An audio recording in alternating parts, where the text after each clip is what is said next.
थेट जाऊया निवडणूक आयोगाच्या पत्रकार परिषदेमध्ये।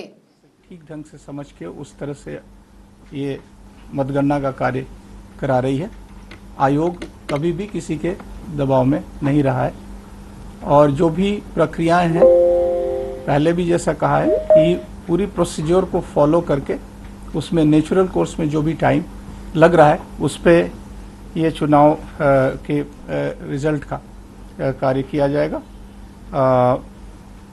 काफ़ी संख्या में अंतिम नतीजे प्राप्त हो गए हैं।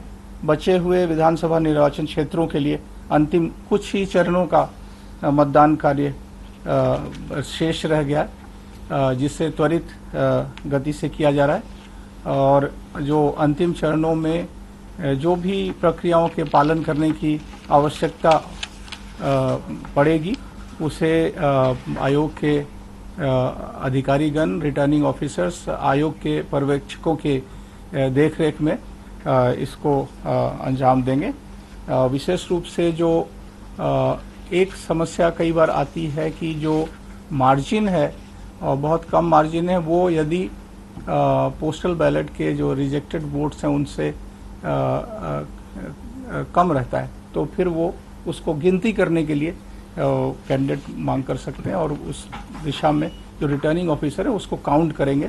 तो वो ऐसी स्थिति कुछ जगहों पे ही आ सकती है जहाँ पे कि मार्जिन बहुत कम है और ये जो पोस्टल बैलेट रिजेक्टेड होंगे वो उसको फिर से गिनने की ज़रूरत पड़ेगी और जो भी छोटी मोटी और समस्याएं हैं उसको वहाँ पे ऑब्जर्वर्स अपनी देख रेख में उसको निपटाते हुए उस मतगणना कार्य को कराएंगे।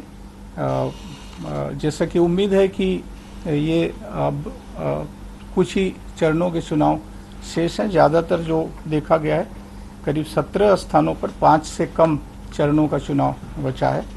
कुछ जगहों पे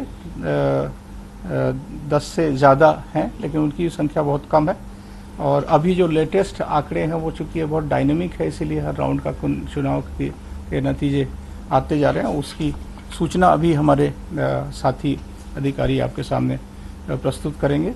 जहाँ तक उपचुनावों के नतीजों का प्रश्न है, छत्तीसगढ़, गुजरात, हरियाणा, झारखंड, कर्नाटक, मणिपुर, नागालैंड, तेलंगाना और उत्तर प्रदेश के नतीजे आ चुके हैं।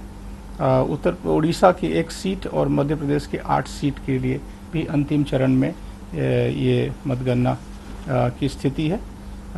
मैं और ज़्यादा बिहार के बारे में जानकारी देने के लिए मैं अपने साथी चंद्रभूषण जी से कहूँगा कि वे डिटेल इसके बारे में बताएं। जी नमस्कार दोस्तों, जैसा कि ये विदित होगा कि हमारे यहाँ जो है काउंटिंग की प्रक्रिया बड़ी ज़ोर शोर से चल रही है और अपने वेबसाइट के हिसाब से अगर मैं देख रहा हूँ तो उसके हिसाब से अभी तक 146 सीटों के नतीजे जो है वो डिक्लेयर हो चुके हैं और 97